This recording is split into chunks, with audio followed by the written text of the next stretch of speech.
बिस्मिल्लाहिर्रहमानिर्रहीम वस्सलातु वस्सलामु अला रसूलिल करीम अम्मा बाद। अक़ीदतुल-जहां सल्लल्लाहु अलैहि वसल्लम की सुन्नतों का सिलसिला जारी है और हम सीख रहे हैं, अपनी ज़िंदगी को मुनव्वर कर रहे हैं, बारौनक बना रहे हैं। उनमें से आज की जो हम सुन्नत सीखेंगे वो सिखाने की सुन्नत क्या है। सिखाने की सुन्नत क्या है? हम किसी बच्चे को सिखाते हैं और किसी जिसको कहते हैं कि अपने महतायत को सिखलाते हैं, अपने ड्राइवर को सिखलाते हैं, अपने माली को सिखलाते हैं और अपने साथ रहने वाले दोस्त को सिखलाते हैं, बीवी को सिखलाते हैं, अपने नमाजी को सिखलाते हैं। सिखाने की जो मुस्तकिल तौर पर सुन्नत है वो है नरमी और रहमत।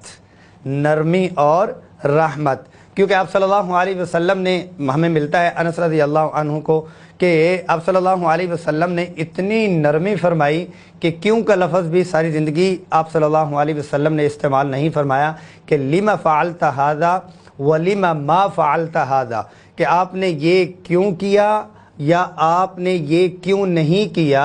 तो सिखलाने से पहले अल्लाह जल्ल जलालहू ने अर्रहमान अल्लमल कुरान फरमाया है कि रहमत, शफ़क़त, नरमी है। उसके बाद रहमत और शफ़क़त के बाद आप कुरान का बीज है, मोहब्बत का बीज है, रसूलुल्लाह सल्लल्लाहु अलैहि वसल्लम की तालीमात का बीज है, वो फिर आप लगा सकते हैं। जैसे आप ज़मीन में ज़मीन को खुरेद के ज़मीन को नरम बनाते हैं, नरम बनाने के बाद गुठली रखते हैं, नरम बनाने के बाद बीज रखते हैं, नरम बनाने के बाद आप पौधा बोते हैं तो उसके बाद वो परवान चढ़ता है।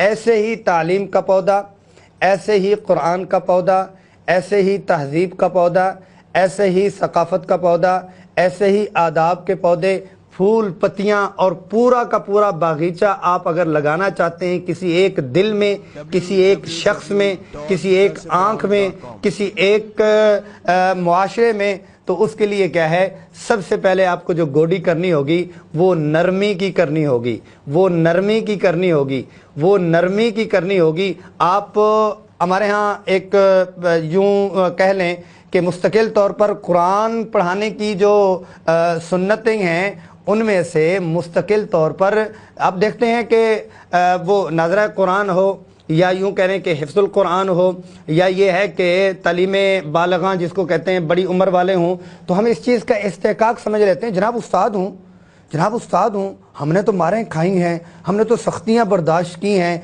तो क्या हो गया अगर हमने थोड़ा सा डांट दिया। भाई सुन्नत नहीं है, किस लिए हम पढ़ा रहे हैं? आप सल्लल्लाहु अलैहि वसल्लम की सुन्नत के लिए पढ़ा रहे हैं, तो पढ़ाना मकसूद नहीं है, सुन्नत मकसूद है, सुन्नत मकसूद है।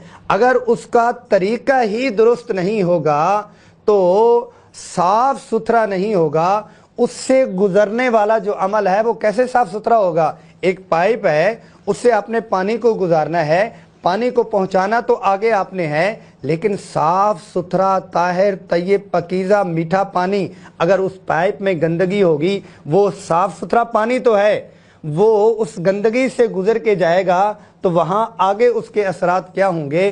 तो फिर क्या है, सिखाने की सुन्नतों में से मुस्तकिल अजीम सुन्नत ये है कि नरमी के साथ सिखाना, बच्चों के साथ नरमी, अपनी औलाद के साथ नरमी, अपने जो शुबा तहफ़ीज़ है उनके साथ, नाज़ा के साथ और अपने महतायत के साथ, करीब वाले के साथ। सिखाने से मुराद सिर्फ वो क्लास नहीं है, सिखाने के मुराद कोई भी चीज़ आप छोटी सी भी समझा रही हैं तो उसके लिए भी नरमी है। अल्लाह तबारक व तआला खुद नरम है, नरमी को पसंद फरमाते हैं। इन्नल्लाह रफ़ीक़ुन युहिब्बुर रिफ़्क़। अल्लाह जल्ल जलालुहु हम सबको अमल की तौफ़ीक नसीब फरमा।